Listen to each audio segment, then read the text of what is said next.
El rector de la Universitat d'Alacant i president de la xarxa Vives d'Universitats, Manuel Palomar, ha fet aquest dijous balanç dels 6 mesos de presidència de la institució, la qual ha valorat de forma molt positiva una eina que uneix a les universitats de l'àmbit lingüístic i els permet treballar per a interessos comuns i la seva projecció internacional. Y esta es una plataforma que lidera servicios universitarios, lo que yo he venido denominando durante estos 6-7 meses como el corredor mediterráneo del conocimiento.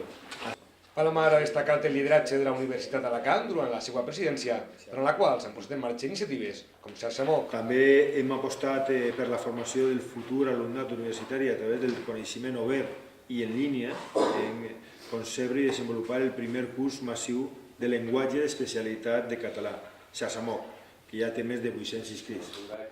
L'encara president de la xarxa també ha explicat els acords assolits amb CertiUni per a la certificació de coneixements de català en línia o els actes de celebració del 20è aniversari de la xarxa. A més, conscients de la riquesa del patrimoni universitari, hem impulsat una mostra artística, científica i documental de les universitats, una exposició inèdita en el títol Imatges vives, 20 anys de la xarxa Vives d'Universitats.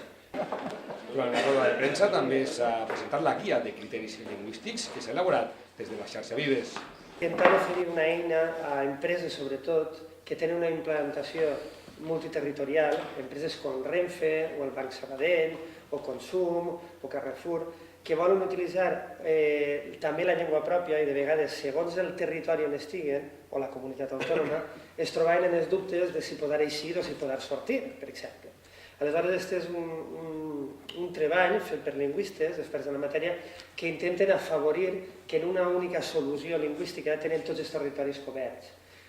Que català i valencià estiguen separats és repetir els mateixos textos amb algunes diferències mínimes. El que hem intentat de trobar aquí, quines són les formes comunes que tenim en català i valencià, que és la mateixa llengua, quines són les formes comunes a Catalunya, al País Valencià i les Illes Balears, i utilitzar-les i proposar-les aquí perquè s'utilitzen en aquesta mena de textos. Però Palomar també ha volgut recordar la importància de la xarxa per a potenciar i posar en valor la llengua comuna de tots els territoris. La llengua que ara veu com es queda sense cap mitjà de comunicació que l'autoritzi al País Valencià després del tancament de Canal 9, Ràdio 9 i la prohibició de TV3 i Catalunya Ràdio. Jo crec que tots som conscients del tema, que ja no tenim ni mitjans de comunicació en la nostra llengua, la llengua pròpia, ni tenim, cada vegada tenim menys instruments o menys fórmules o menys activitats en la nostra llengua pròpia. En aquest sentit és.